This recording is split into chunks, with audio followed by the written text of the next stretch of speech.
很高兴您加入热门新闻频道。现在订阅并分享频道会更有趣。黄渤吴磊群星闪耀时，8月1日上映，跳出套路重塑国产科幻，解锁华语科幻全新解法。当多数国产科幻困于未来危机、星际战争的固有框架，一部筹备7年，以航天传承为内核的原创科幻力作破局而来。由黄建新监制，张迪莎执导，黄渤、吴磊领衔主演的硬核科幻冒险电影《群星闪耀时》正式定档2026年8月1日全国公映，作为第28届上海国际电影节闭幕影片。影片以过去拯救未来的反套路双时空叙事，融合硬核航天科学与中国式浪漫，为华语科幻交出全新创作答案。反套路时空设定，打造独一份航天救援故事。影片打破西方科幻未来科技救赎古代的常规逻辑，构建跨越65年的双线时空叙事。2035年，黄渤饰演的载荷专家郑同舟与高叶、孙杨扮演的航天员搭乘星舟2号返航，途中意外闯入未知巨型引力场，飞船能源枯竭，通讯彻底中断。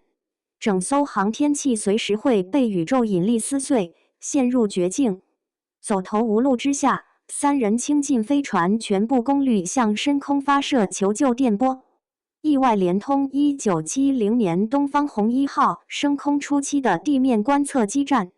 彼时吴磊饰演青年科研员赵吉虎，在设备简陋、仅靠算盘与纸笔演算的黄土基地，捕捉到这段来自未来的诡异电磁信号。熟悉的东方红旋律成为2个时代唯一纽带，一场前人为后辈逆天翻盘的星际救援正式开启。依靠上世纪70年代原始计算设备，初代航天人能否破解未来深空危机？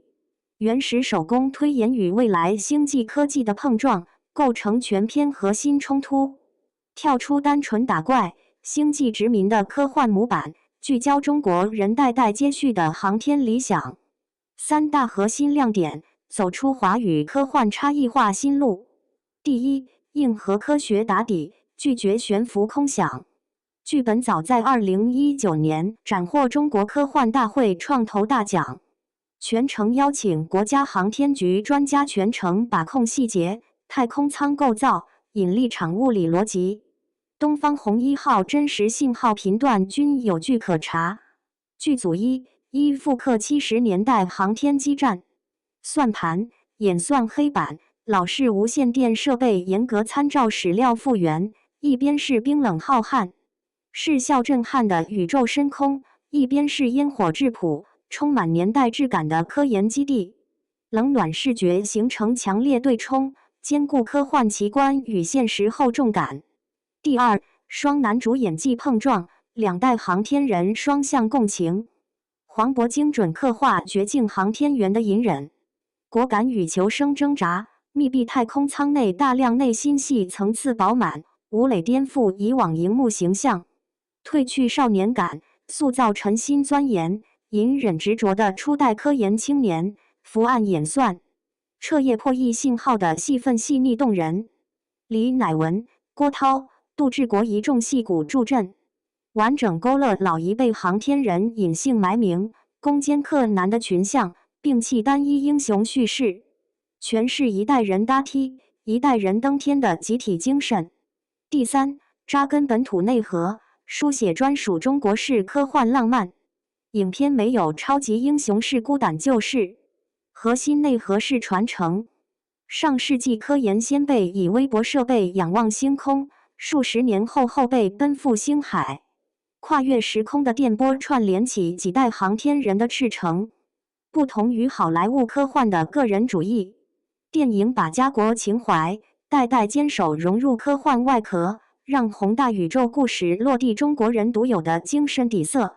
填补了航天传承题材的科幻空白，开辟本土科幻人文叙事新赛道。7年打磨匠心之作，暑期档科幻黑马预定。从剧本创作到实拍视效，团队深耕7年打磨内容，摒弃流量特效堆砌，做到视效奇观与人文故事平衡统一。影片将悬疑、冒险、科幻、年代叙事融为一体，